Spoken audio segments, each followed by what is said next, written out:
Debate, una mirada crítica de una realidad absurda. Ahí va, martes 30 de julio. La Argentina en el espejo de Venezuela por estas horas. La crisis funciona de esa manera en algunas discusiones que se dan en nuestro país. Pura batalla cultural donde lo único que importa parece ser tener razón y en el camino humillar a otros si es posible. Milei y Maduro, una rivalidad elegida por ambos. Vamos a repasar ahí. ¿Qué está pasando en Venezuela? Francesa de todo, así que ahora la tensión de lo que allí ocurre, que es cada vez mayor en varios planos, lo va a resumir Ori, en las calles con protestas, y también crece la tensión a nivel internacional. ¿Y qué está pasando en la Argentina? No nos olvidemos, la crisis de Milei, el Banco Central perdió 124 millones de dólares de reservas, hay nuevas encuestas que muestran una caída en la imagen positiva y un aumento en la imagen negativa del presidente. El 70% de los argentinos considera que su situación económica empeoró en este periodo, según el último informe de la consultora Subán Córdoba. Hay mucho para contar. También el juez federal Sebastián Casanelo dictó el procesamiento de Eduardo Beliboni, dirigente piquetero de izquierda, referente del Polo Obrero, y el gobierno en paralelo, por otro lado y en otro carril, sigue sin entregar alimentos a los comedores. Hay algunos movimientos también en la oposición. Por estas horas vamos a ver también hasta dónde nos da, porque es mucho lo que tenemos para resumir. Mientras le dejan un like y un comentario, arrancamos. La Argentina en el espejo de Venezuela. La crisis en Venezuela, por estas horas, funciona como espejo de cómo se dan las discusiones en la Argentina.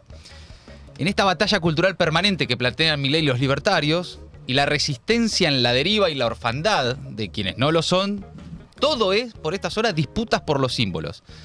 Y Venezuela es uno de los símbolos más sobreutilizados en la política argentina en la última década, por lo menos, mínimo. Y entonces, de repente, Venezuela es una línea divisoria, dicen algunos. Esto es el bien contra el mal, dicen otros. ¿Estás a favor o en contra de dictadores? ¿Estás a favor o en contra de que la derecha golpista y el imperio avancen sobre los gobiernos de izquierda? Y los que acá reivindican a Videla y están trabajando para liberar genocidas se escandalizan con Maduro. Y los que de verdad defienden una convivencia democrática y la voluntad popular, y que el poder no lo tengan por completo las corporaciones, no son capaces de reconocer las evidencias de un país con un proceso autoritario, con comportamientos que por mucho menos acá dirían: tal basura, vos sos la dictadura. Seamos honestos. Si cae Maduro, nuestra derecha cree que es el fin de los tiempos para los zurdos. Viven todo en un estado de refundación permanente. Y para lo que está enfrente, peronismo, kirchnerismo, progresismo, para el amplio mundo del campo popular en todas sus variantes, aunque renieguen entre sí, parece que nada importa más que defender un símbolo de algo que fue. Viven en un estado de efeméride permanente. Es como si no hubiera horizonte ni futuro y solo quedara defender lo que se supo ser sin cuestionar ni replantear absolutamente nada para mejorar y volver a ser opción de poder. La Argentina está muy lejos de ser Venezuela por múltiples razones, pero en algunos aspectos nos funciona como espejo. Y después está todo lo que venimos viendo también, que es un poco la discusión política argentina, más que nunca en modo Twitter.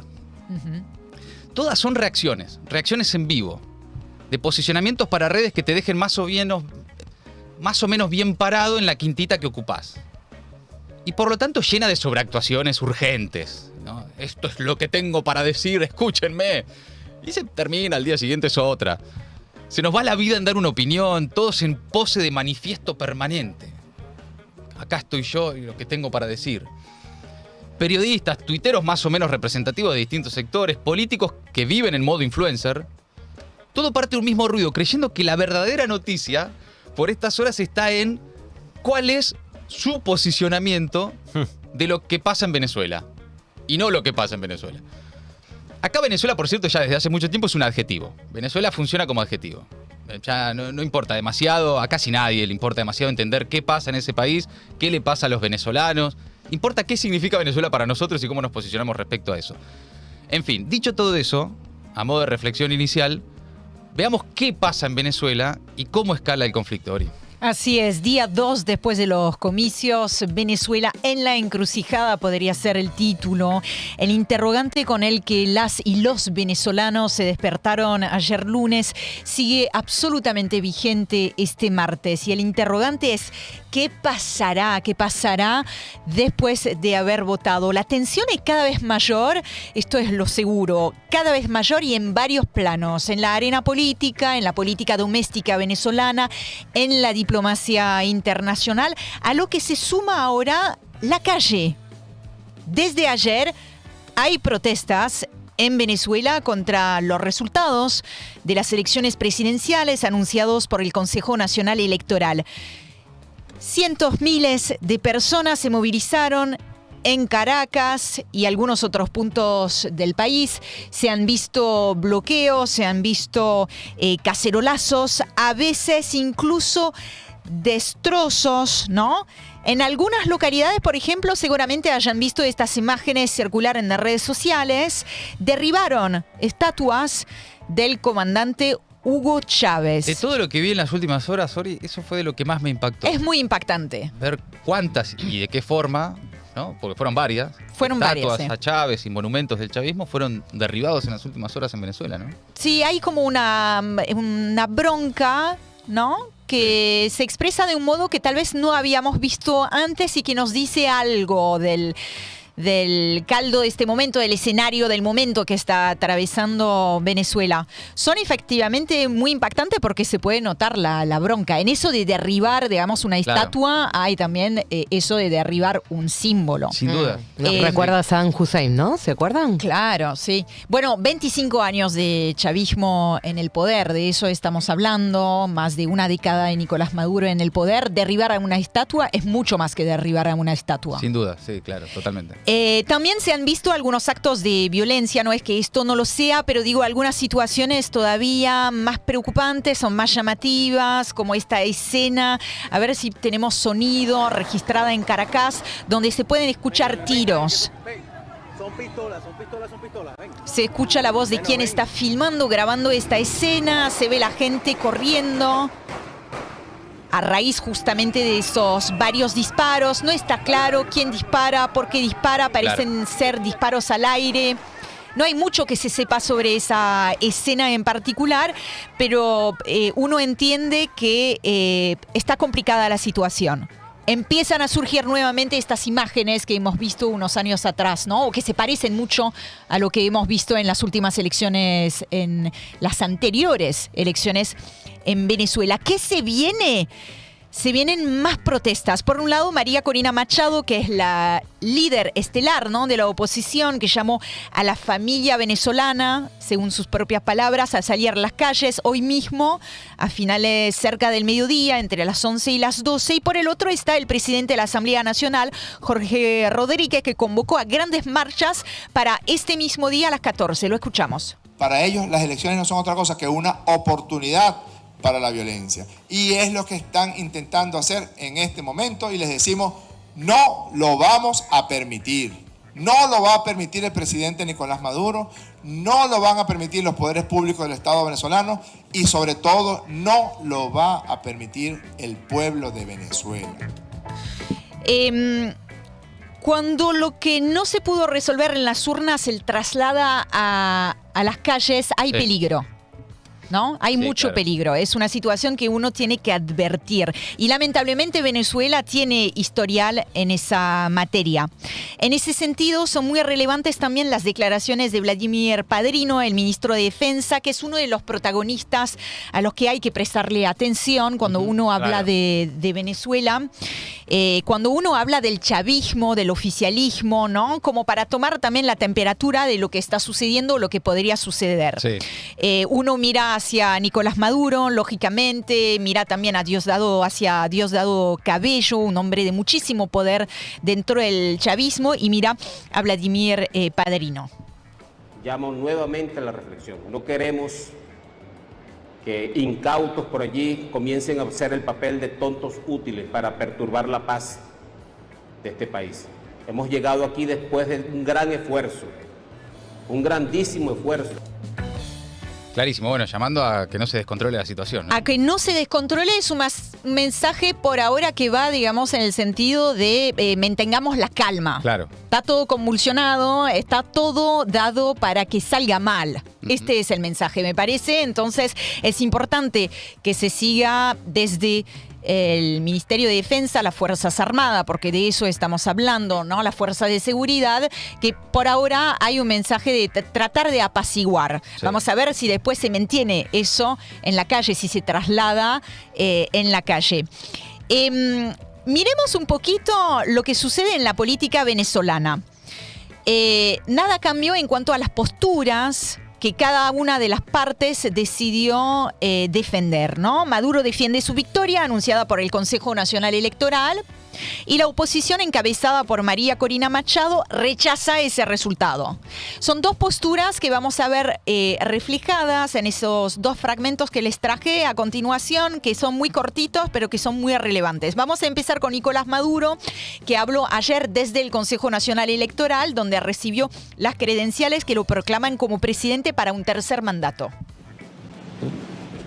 Se está intentando imponer en Venezuela un golpe de Estado, nuevamente, de carácter fascista y contrarrevolucionario. Yo pudiera denominarlo una especie de Guaidó 2.0. En referencia, por supuesto, a Juan Guaidó, autoproclamado presidente interino, sí, que en su momento recibió el apoyo de numerosos países de la comunidad internacional, entre ellos, por supuesto, claro, Estados Unidos. Pero la línea de Maduro es muy clara. Esto es un golpe de Estado, son contrarrevolucionarios, son poderes externos que nos están boicoteando. Exactamente. Apuntó contra las élites llenas de odio, con un proyecto, lo decía recién, contrarrevolucionario fascista amarrado al imperio estadounidense. Esta es la narrativa. Esta es una película que ya conocemos, dijo Maduro. Es el discurso clásico también ¿no? Que siempre fue su discurso, siempre digamos. Lo fue. Que sean cuales fueran las circunstancias, claro, este es efectivamente el relato, la lectura que él hace de lo que está sucediendo. Entonces dijo, esta película ya la conocemos y advirtió que no habrá debilidad contra sus oponentes. Ajá. ¿No? Bien. En la vereda de enfrente, María Corina Machado. La escuchamos. Me emociona mucho decirles a todos que tenemos el 73.20% de la...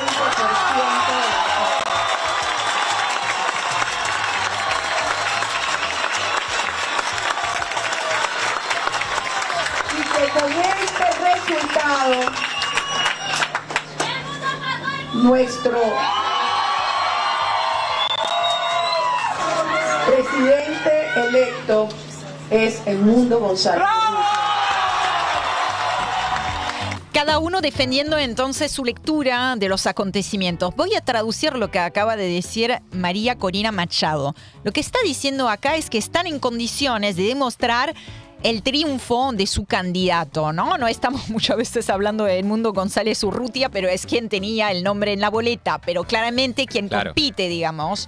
No sé cómo sería en una situación de poder, de ejercicio del poder, pero en el marco de esta campaña, quien encabeza y quien representa el rostro y el cerebro, digamos, de la oposición es María Corina Machado. Que no es candidata porque no se lo permitieron y entonces exacto, ahí que surge fue la figura de exactamente. Después, Edmundo que está medio de adorno realmente, ya a esta altura está parado al lado de Corina Machado. Incluso la forma en que habla, porque no se desenvuelve, es un de carrera diplomática, ¿no? Claro. La posición corporal, todo. Digamos, es como medio apocadito. Pero la idea era que si ganaban, asumía y él volvía a llamar elecciones para que ella se pudiera presentar. Eso no lo sé, no es lo que ellos dijeron, digamos, pero sí, algunos barajan algunas hipótesis de qué es lo que hubiera sucedido en caso de estar en el poder. Otros dicen, por ahí hubiera tomado distancia. Bueno, hubiera tomado distancia, hubiese dicho, bueno, yo soy el presidente. Imposible saberlo. Pero imposible saberlo. Esas son cosas que se fueron hablando, pero no es un programa, digamos, no fue como objeto programático saber si ella iba a efectivamente terminar en el poder. Entonces, ¿qué está diciendo? Volvemos a la traducción. Asegura estar en condiciones de demostrar el triunfo de González Urrutia frente a Maduro. Dice, yo tengo las actas, yo tengo el 73% de las actas. Ajá. Eso supuestamente gracias al trabajo de simpatizantes, según explicó ella, ¿no? Que lograron rescatar las actas en cuestión. Y anunció la creación de un portal en internet para consultar los votos. Bueno, yo entré varias veces ayer. No funciona, ¿no? No me funcionó. Después sí parecía funcionar, pero había que tener una credencial que no tengo. Después se podía buscar por estado, pero ahí esa funcionalidad no me... Yo nunca llegué, digamos, a ver algo de todas formas, concreto. Ninguna certeza de que incluso en esa web los resultados y las actas que dice tener la oposición sean verdaderamente las actas. Tampoco es que es una no hay dirigente, garantía. una candidata que dice yo tengo las actas. Gané por el 70% y acá en esta web publico las actas. Tampoco es del todo confiable, ¿no? La situación. En este momento, en Venezuela, todo el mundo ha ganado y nadie tiene las actas. Sí, claro. Excelente. Para que se entienda, es un buen resumen. Es que el Consejo Nacional Electoral no dio a conocer las actas y ella dice tenerlas y ponerlas en una web, pero ¿quién es ella? ¿Qué tipo, digamos, de institución y de organismo es ella como para pretender ser la veedora de esas actas, ¿no? Recordemos por las dudas que el voto es electrónico. Sí, pero... El oficialismo denuncia hackeos, qué sé yo, pero hay certificado en papel. Exactamente, y de eso estamos hablando. Claro, en y realidad, cuando los se habla de certificados las en actas. papel, los votos, los que se pueden contar uno por uno, no están apareciendo todavía. Exactamente. Algunos dicen, bueno, estamos demasiado apresurados, le pedimos más a Venezuela que a cualquier otro país. En Estados Unidos tardaron varios días y semanas en dar a conocer el resultado definitivo. Yo propongo simplemente para que entendamos la tensión que esto genera, que lo pensemos acá en el escenario argentino. Imagínate, votás un domingo y nadie muestra ninguna acta durante las primeras 48 horas. Y seguramente todos dicen mucho que más. ganaron y No, y hay, Sería hay un preocupante. comunicado oficial, claro, el ente oficial que determina las elecciones que dice que ganó el oficialismo. Claro. Exacto, con uno a... Exactamente. Ese es el tema. Es la diferencia enorme, por No es que se supuesto. autoproclaman nada más. Exactamente. Entonces es normal, digamos, que haya una tensión. Bien, esto entonces hemos hablado de lo que sucede, un frente que se acaba de abrir en las últimas horas y al que vamos a tener que estar muy atentos, que es lo que sucede en las calles, en paralelo lo que sucede en la política venezolana, donde cada uno defiende su postura y lo único que estamos viendo es que escala cada vez un poquito más y ahora vamos a mirar lo que sucede a nivel internacional. Ayer decíamos, están los países que celebraron los resultados, los que rechazaron los resultados y los que piden transparencia, hablando de actas, ¿no? Porque cuando piden transparencia lo que piden son las actas, básicamente. Hoy no se habla de otra cosa que no sean las actas. ¿Dónde están las actas? ¿Si van a mostrar a las actas? ¿Cuándo van a mostrar a las actas? Los que no dieron las actas? ni por ganada ni por perdida la elección a nivel internacional, la expectativa es tener las actas. Muestren los votos y ya está, se acaba, digamos, el problema. Me parece que quien mejor resumió esta encrucijada o este pedido, el porqué de esta solicitud, es Celso Amorim, ¿no? Que es ex canciller de Lula, que es un actual asesor presidencial en las relaciones exteriores, que es un hombre de su máxima confianza y muchas veces se considera que cuando habla Celso Amorim está en la realidad hablando Lula. ¿Qué dijo? No da para decir que hubo fraude ni que todo estuvo óptimo. El motivo para ser cauteloso es que el Consejo Nacional Electoral solo dio un número, pero sin demostrar cómo llegó a él. Necesitamos conocer los números acta por acta. ¿Por qué me parece que está bien resumido, que es la forma más...? Porque no entra, digamos, en muchos vericuetos y editorialización, digamos, de la realidad. Dice, la disputa entre el bien y el mal, los buenos y malos. Exacto. Amorim dice, muestren los resultados y... Acá yo no estoy diciendo que, Nicolás, él dice, no estoy diciendo que hubo fraude, no estoy diciendo que Maduro perdió, que ganó la oposición. Estoy diciendo, hubo elecciones, debemos poder acceder a las actas para comprobar que el número que fue comunicado se corresponde, se condice con la realidad, ¿no? Esto es un pedido que viene tomando volumen, que ha tomado volumen en las últimas horas. Ya ayer a la mañana lo veníamos hablando. Es un pedido que aglutina a países como tan variados también ideológicamente como Estados Unidos, Brasil, Colombia o España. México, que es un punto de interrogación que teníamos ayer, habló pero con un tono muy, muy mesurado. Dice que estará atento al conteo final de actas e informes detallados del Consejo Nacional Electoral de Venezuela para conocer los resultados finales, ¿no? No grandes llamamientos, no mucha puesta en escena, pero dice, vamos a esperar a ver que todo se haya contado y comunicado oficialmente. Mismo pedido por parte del secretario general de las Naciones Unidas, Antonio Guterres, que llamó a la total transparencia. Estas fueron sus palabras. Sí. Y también un mismo llamado por parte del Centro Carter, que es una de las organizaciones invitadas por el gobierno, una ONG que suele monitorear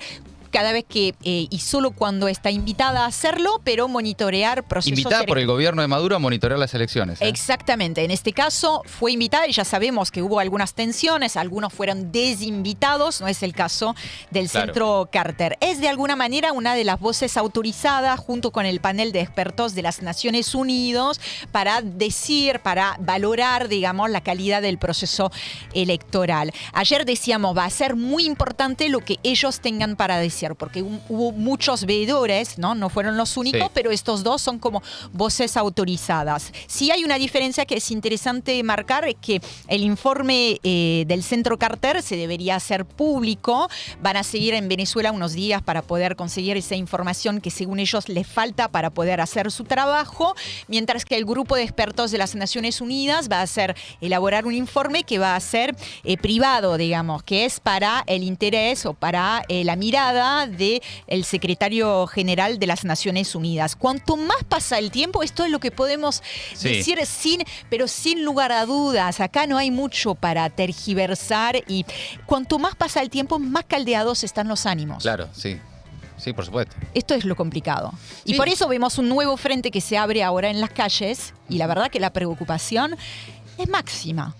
Sí, por eso, me parece que ahí la postura de Brasil, ¿no? Y de Lula es bien equilibrada en ese sentido, ¿no? Es, muchachos, muestran las actas. Y si ganaron, ganaron, ¿no? Y se terminó la historia. Claro. Digo, después también, por parte de la oposición, decir ganamos 70-30, entren a esta web que están los votos, también es un delirio. Totalmente. Y además sabemos que quién es María Corina Machado, digamos. Pero en ese sentido. quien debe dar certezas del resultado es la Comisión Nacional Electoral. Claro. Que es la justicia electoral, que es el organismo electoral, digamos. Y no está dando certeza del resultado, eso es lo llamativo, ¿no? Claro. No se trata de cosas verosímiles o no verosímiles, sino se trata de, digamos, información oficial concreta y tangible. Sí, y la responsabilidad es de las instituciones en ese sentido. Entonces, decíamos, están los países que celebran, los que rechazan, los que piden transparencia. Para aquellos países que desestimaron, acabamos de hablar de esos países que tratan todavía de encontrar, digamos, una solución. Una solución que sea razonable, que no le perjudique a los venezolanos y las venezolanas, me parece a mí. Ahora vamos a hablar de los países que desestimaron, rechazaron, desconocieron los resultados. En este caso, Venezuela anunció el retiro de todo el personal diplomático. Ahí entran Argentina, Chile, Costa Rica, Perú, Panamá, República Dominicana y Uruguay, que son los países que se expresaron desde un primer momento, apenas se dieron a conocer los resultados, diciendo esto es fraude. No todos lo expresaron de la misma manera, pero siempre convergió en una conclusión que es... esto es o fraudulento o, digamos, no se puede reconocer a Maduro como presidente. Entonces, Maduro los acusó de tratar de reeditar el fracasado y derrotado Grupo de Lima, que todos recordamos lo que fue... Presidentes de la derecha de la exactamente, una alianza de derecha.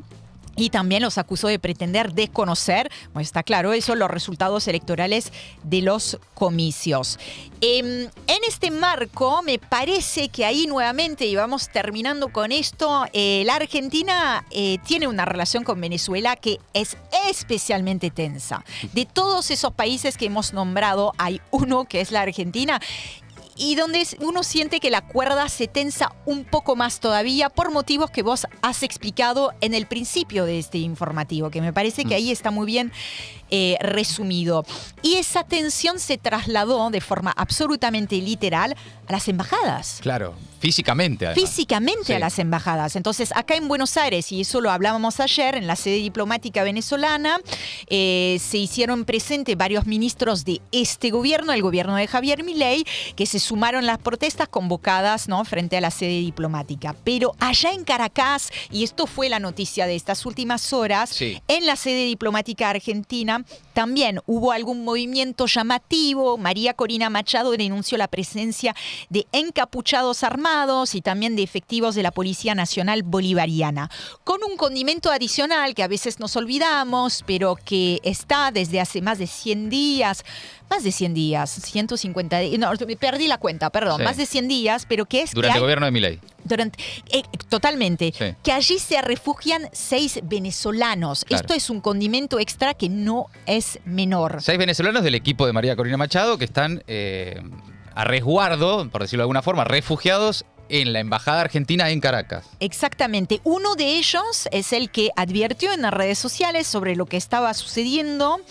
Se llama Pedro Urruchurtu Nocelli. Urgente, dice, en este momento oficiales del LAET pretenden tomar la residencia de la Embajada Argentina en Caracas, donde estamos los 6 asilados de la campaña de María Corina Machado y Edmundo González. Están pidiendo un salvoconducto diplomático que todavía no han logrado. Después de unas horas, el mismo Pedro anunció que el personal se había retirado. Entonces, ahí también, no es que tengamos tantos elementos, digamos, para compartir. Hay imágenes, hay el testimonio de aquellos que estaban ahí, aparentemente algunos vecinos se hicieron presentes, pero entendemos que en todo caso el escenario es tan complejo que da para todo tipo de acontecimientos. Y simplemente vamos a terminar para ver cuánto está ayudando Javier Milei en que se apacigüe el vínculo. Lo vamos a escuchar al presidente. Este es un mensaje para el heroico pueblo venezolano. El fraude que ha llevado a cabo y perpetrado el dictador Nicolás Maduro no es ni más ni menos que una victoria pírrica. Puede que haya ganado una batalla, que él crea que ha ganado una batalla. Sin embargo, lo más importante es que los leones venezolanos despertaron. Y tarde o temprano se va a terminar el socialismo, se va a terminar ese modelo empobrecedor, porque el socialismo es siempre y en todo lugar un fenómeno asesino y hambriador y empobrecedor. Así es que ánimo, queridos venezolanos, que van a salir adelante, sigan luchando, no bajen los brazos. ¡Viva la libertad, carajo!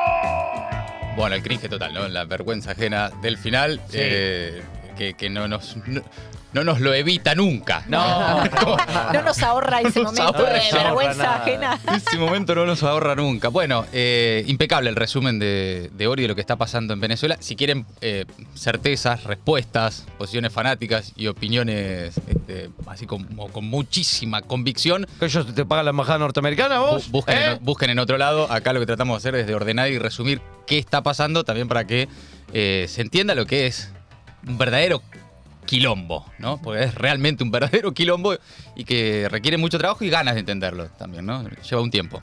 Mientras tanto, ya que estamos con Milei, a Milei le sirve mucho escalar el conflicto con Maduro. En términos personales, Milei está en campaña todo el tiempo de su propia figura y sus ideas. Hacia donde sea, hacia donde vaya, él está en campaña de él mismo. También a Maduro le sirve escalar el conflicto con Milei, en su idea de que los enemigos de la revolución bolivariana y los títeres del imperio son quienes están detrás agitando la crisis, ¿no? También, ¿no? Le sirve internamente mostrar que es Elon Musk, que es Milei, que es Estados Unidos, los que están del otro lado. Ahora, acá a Milei le sirve y mucho, porque su narrativa, la narrativa anticasta, después del Pacto de Mayo, después del Palco de la Rural, después de lo que estuvimos viendo en el último tiempo, ya no tiene mucha cabida. Y necesitaba un nuevo enemigo. Sí. Alguien con quien alimentar su discurso incendiario permanente, y encontró en Maduro la excusa perfecta. Viene bárbaro. Es extraordinario para Milei encontrar ahí un tipo con el que agitar y pelearse. En términos personales, después hay que ver, como siempre sucede, cada vez que Milei escala un conflicto internacional, qué pasa entre los países institucionalmente y por lo tanto en última instancia también entre los pueblos. Y ya lo veíamos viendo que todas estas escaladas internacionales, estas peleas internacionales que había tenido, le habían dado mucho rédito. Y ya como, bueno, la de Pedro Sánchez quedó ya medio... Ya está. A los dos le dio de tu rédito. A Pedro Sánchez también, bueno, pero en este caso Pedro también. Sánchez también la utilizaba. Bueno, evidentemente, pero bueno, necesitaba un muñeco nuevo. Lo cierto es que también, cuando vos observás a Milei en este tipo de casos, es una sobreactuación permanente. Sí.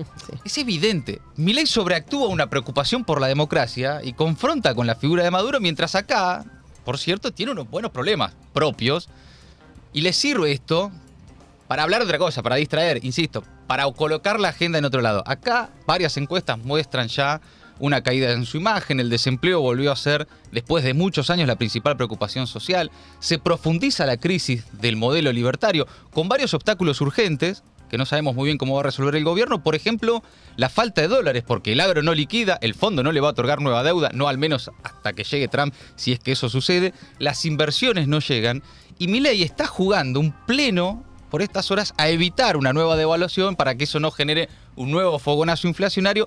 Y mientras tanto, show venezolano para la tribuna. Eso es Milei por estas horas. Esto le viene bárbaro a él, está claro. Lo que no deja de significar que lo de Venezuela es importante y por eso le estamos dando también el tratamiento que merece. Bueno, en paralelo y mientras tanto, ayer el Banco Central perdió 124 millones de dólares de reservas. La política monetaria de emisión cero sigue sin convencer al mercado, incrementa la expectativa de recesión de la economía real, provoca una fuerte caída también en el precio de los activos financieros. La semana comenzó con un desplome de la bolsa porteña de 3,9%. El Banco Central vendió 124 millones de dólares y las reservas internacionales ya bajaron al nivel más bajo desde febrero de este año. En lo que va del mes, el Banco Central ya se desprendió de 1.884 millones de dólares que se van para contener los financieros, pero no entran. El agro ya le dijo estos días, che, todo bien, paciencia, todo fenómeno, pero yo no te liquido un mango así. El fondo ya le dijo, mirá, yo por ahora no tengo nada que charlar con vos.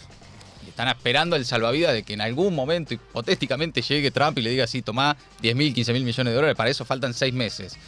Las inversiones, el RIGI, qué sé yo, por ahora nada. Mucho aplausito, respaldo, foto con Milei. ¿Y Elon? Los grandes líderes, Elon Musk y demás, pero ni un dólar en la Argentina. Bueno, y en este contexto, la realidad. Un 64% de los argentinos debió recortar gastos sin alimentación desde que asumió Milei.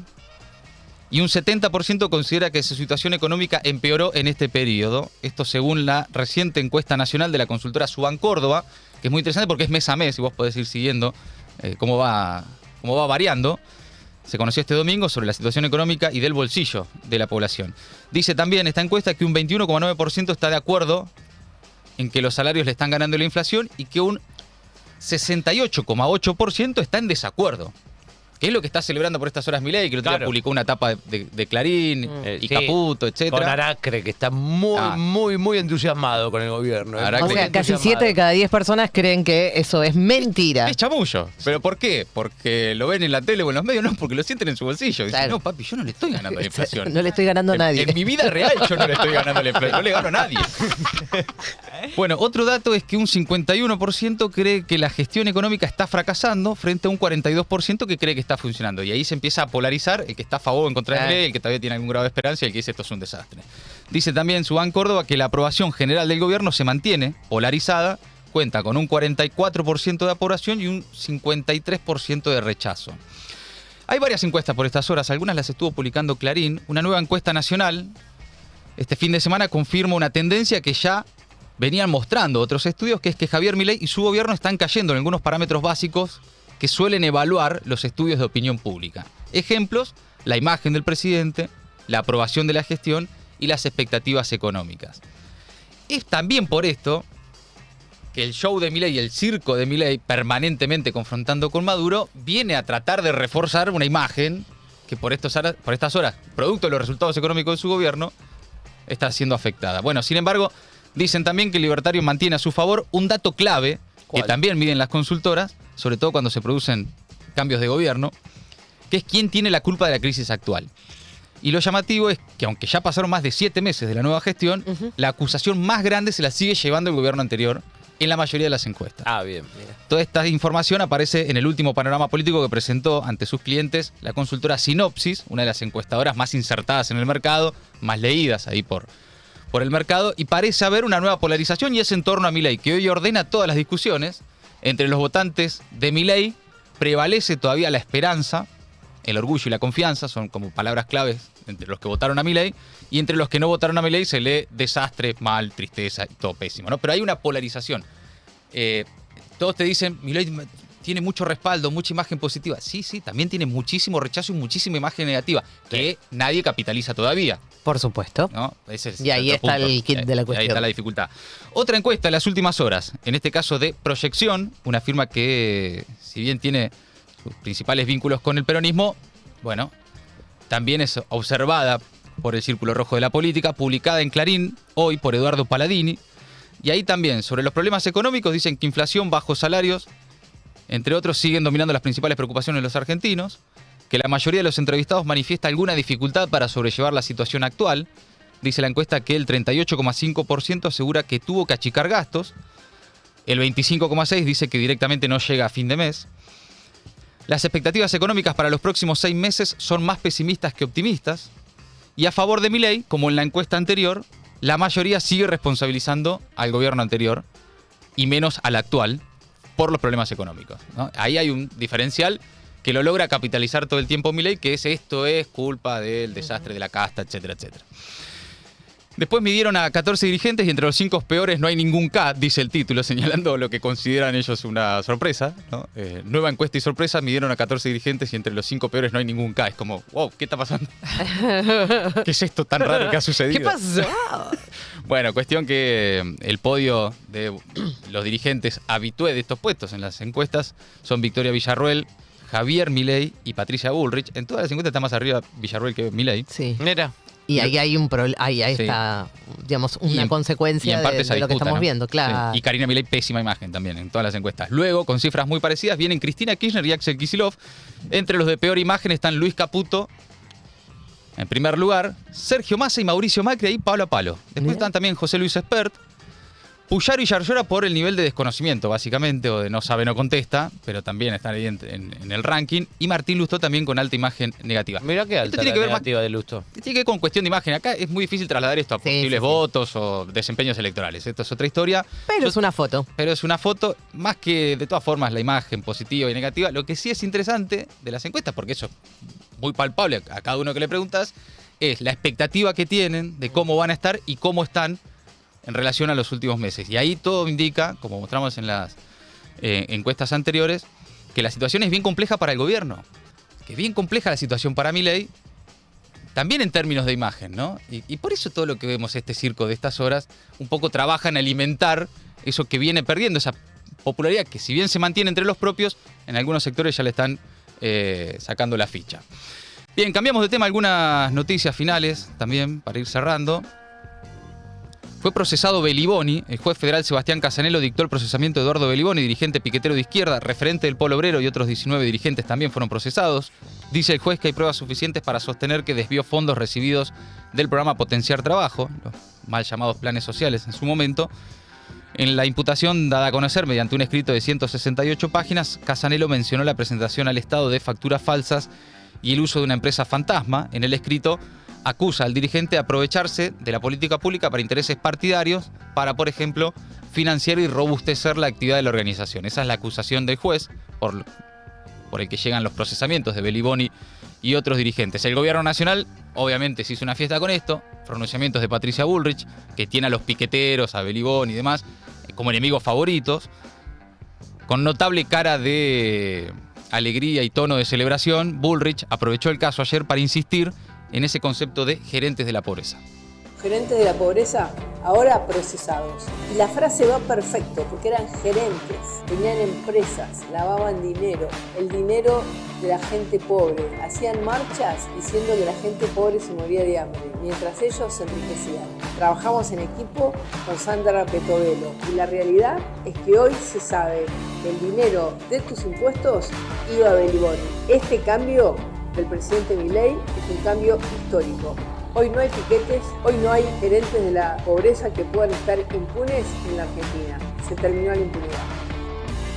Es muy fuerte cuando baja desde lo más alto del poder tan direccionado el apuntamiento, en este caso a Beliboni, a los dirigentes sociales, a quienes en definitiva son los que también están de la vereda de enfrente del gobierno, saliendo a las calles a protestar, aunque mucho menos en el último tiempo. Pero observen también cómo es parte de la propaganda del gobierno apuntar especialmente contra estas personas. Dando por probado algo que hay una persona está procesada nada más, totalmente. Y poniendo en plural, ¿no? Todos los gerentes son todos lo mismo. Todos son así, claro, ¿no? Con Beliboni, que por cierto, tendrá que afrontar el proceso y defenderse, ¿no? En definitiva, Claro. que todavía no habló sobre su procesamiento, pero en el portal Prensa Obrera, el órgano comunicacional del Partido Obrero, dicen que los procesamientos al polo obrero atropellan el derecho a la defensa y desconocen pruebas, confirmando que se trata de una persecución política. Dicen que el apuro del juez por cumplir con las exigencias políticas de avanzar en la persecución contra el polo obrero ya se vio cuando no quiso mostrar las pruebas a los imputados antes de indagarlos. Ahora se dictan los procesamientos antes de que se realice la pericia sobre las cámaras en la sede de Asociación Civil, donde se va a mostrar que se realizó en forma irregular, sin testigos que entraran a tiempo y apagando las cámaras. Están denunciando una serie de irregularidades en el procesamiento. Barriendo estas pruebas debajo de la alfombra, el juez avanza en falsificaciones que ignoran totalmente las pruebas presentadas. Esto, por un lado, le sirve al gobierno para avanzar en esto de criminalizar la protesta, de alguna forma. ¿Ven? Estos son los ladrones, los que entran a la pobreza, los que después salen a la calle a protestar. Y en paralelo, para seguir justificando, por ejemplo, que no es necesario entonces entregar comida en los comedores. El gobierno sigue sin entregar comida. El plazo otorgado por la justicia, en otra causa que no tiene nada que ver con Beliboni en el polo obrero, al gobierno para la presentación de un plan detallado para la distribución de alimentos, venció ayer, tras denegarle la justicia el jueves pasado la apelación al Ministerio de Capital Humano a cargo de la ministra de Contención Emocional del presidente Sandra Petovelo. El ministerio reconoció a fines de mayo pasado que tenía 5 millones de kilos de alimentos próximos a vencer en depósitos del Estado. La justicia federal, recordemos, le ordenó al gobierno planificar la distribución de esa mercadería en 72 horas y desde ese entonces Petovelo apeló al fallo de manera recurrente, incluso hasta llegar a la Corte Suprema. Con tal de no entregar comida, siguieron apelando incluso hasta la Corte Suprema. Bueno, en este contexto, el gobierno bonaerense comunicó ayer que aumenta un 25% el presupuesto de asistencia alimentaria escolar. El ministro de Desarrollo bonaerense, Andrés Larroque, dijo que Kicillof le pidió ser un escudo ante las políticas de ajuste del gobierno nacional. También se refirió a la falta de distribución de los alimentos retenidos por Capital Humano, pidió que los repartan y volvió a remarcar que no logran tener contacto con Petovelo. Yo quiero decirles, informar y pedirle nuevamente a la ministra Petovelo, a quien no conozco, no tengo el gusto de conocer, no intercambié un WhatsApp, no tuve un llamado telefónico, nos manejamos con funcionarios subalternos, pero hace un mes que estamos a las vueltas con el tema de la entrega de la mercadería de los alimentos para la provincia de Buenos Aires. Firmé un convenio, ahora resulta que ese convenio lo quieren modificar, todos los días pasa algo. Bueno, yo le digo a estos funcionarios, no tengo el gusto de conocer a la ministra Petovelo, pero le digo a estos funcionarios subalternos que entiendan, quizás ellos tienen su situación personal resuelta, pero hay mucha gente en la Argentina que la está pasando mal y la provincia de Buenos Aires no está exenta de esa situación. Así que pido encarecidamente que dejemos de dar vueltas burocráticas y que de manera inmediata nos entreguen esos alimentos porque en la provincia de Buenos Aires son muy necesarios. Muchas gracias. Bien, amigos, ahí entonces la postura también del gobierno bonaerense y la disputa, ¿no? Cada vez que pueden desde la provincia de Buenos Aires con el modelo, con las ideas y con las políticas a nivel nacional de Javier Milei. Bien, hasta ahí algunas de las últimas novedades en la Argentina y también, por supuesto, el resumen de lo que ha pasado en Venezuela con Orián Fleischer en el resumen imposible de Maldita Suerte. Maldita Suerte. Una mirada absurda de una realidad crítica.